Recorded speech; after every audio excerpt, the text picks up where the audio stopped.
Banking is very important to corporate finance. Many corporate treasurers' career paths travel through banking. The vast majority of most firms' cash balances are held in bank deposits, and almost all of corporate payments are made through debiting and crediting of those deposits. And bank debt makes up a large proportion of debt financing. Corporate debt can be divided into two types. One type is market-based debt, and the other type is financial institution debt.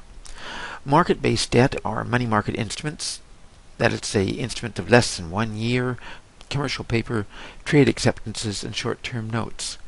Capital market instruments are marketable securities of greater than 1 year in duration. These include medium and long-term notes and bonds. Financial institution debt include overdrafts, lines of credit, short, medium, and long-term loans, and financial leases. And within financial institution debt, bank debt is the most important. What's the relative importance of financial institution debt to market-based debt? Well, it depends. Small and medium-sized enterprises depend entirely on banks and other financial institutions because they just cannot tap financial markets. Toyota and Sinopec are very large corporations, but these companies depend about 50-50 on bank debt and financial market debt. Banks provide about 90% of the credit in Germany. That's total credit, including household credit, but they only provide about 30% of credit in the United States. Developing economies in general have a higher reliance on bank debt than on capital market and money market debt. Loans are either fully repaid or they're lost. Assuming that the loss is complete, the lender would be indifferent if the probability of payment of the loan times the return of the loan is equal to the rate of interest at which the bank funds the loan, or if the probability of payment is equal to 1 plus the all-in cost of funds of the loan divided by 1 plus the return of the loan. If the promised return is 5%, and if the all-in cost of the funds is 3%, then the break-even probability is at 98%. What that means is that 50 good loans would have to be booked for each bad loan. Now that 98% is a very high level of confidence. This is a far higher level of confidence than is required in most business dealings. So banks are obsessed with risk. It's the risk of the firm that they're lending to losing its value. Ideally, a banker would know what the value of the assets of the firm is at all times. Ideally, the banker would set the terms of the loan such that if the firm's value of assets approach the value of liabilities, that is to say, if the equity approached zero, then the banker would call the loan immediately. The banker would realize the value of the assets by selling them, take the proceeds of the sale, and use them to pay off the liabilities of the firm. In such a case, bank loans would be riskless.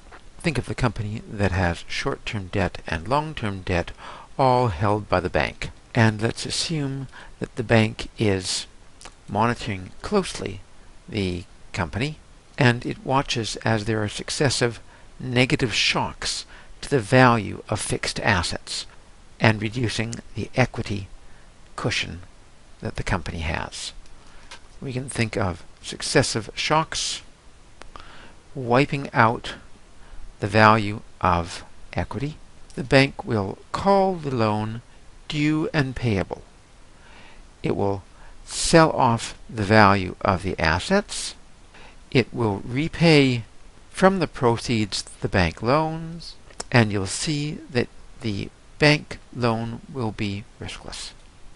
Why? Because there'll be sufficient from the sale of the assets to make repayment of the bank loans. But in fact, this situation does not occur, because the moment that the company goes into bankruptcy, there is a drop in the value of the assets at bankruptcy. That drop in the value of assets is due to bankruptcy costs. Bankruptcy costs include things like legal and accounting and trustee fees, loss of value in operation of the company, and theft.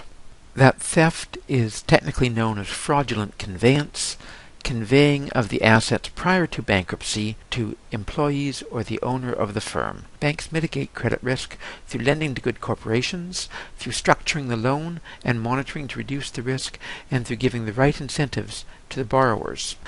There are 6 C's of credit analysis that bankers typically cite. They want to lend to borrowers with good character. Life is difficult, so why would one want to do business with dishonest people?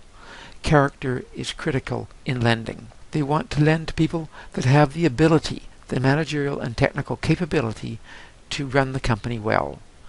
They look to cash flows because it's cash flows that make repayment to bank loans. They look at the equity cushion. They want collateral. For example, they look to accounts receivable and they look to inventory. And they set the conditions of the loan prior to disbursement. These are the 6 C's of credit analysis, and they reflect the extreme bank risk aversion that comes from limited upside potential and a large downside potential. The usefulness of these 6 C's are not really headings in your report, but they are qualitative factors that should be quantified in any good credit analysis. It's really a checklist for the important considerations of credit risk. The corporate financial officer should understand these bankers' concerns, which are shared by all holders of debt, bank debt, and financial market debt.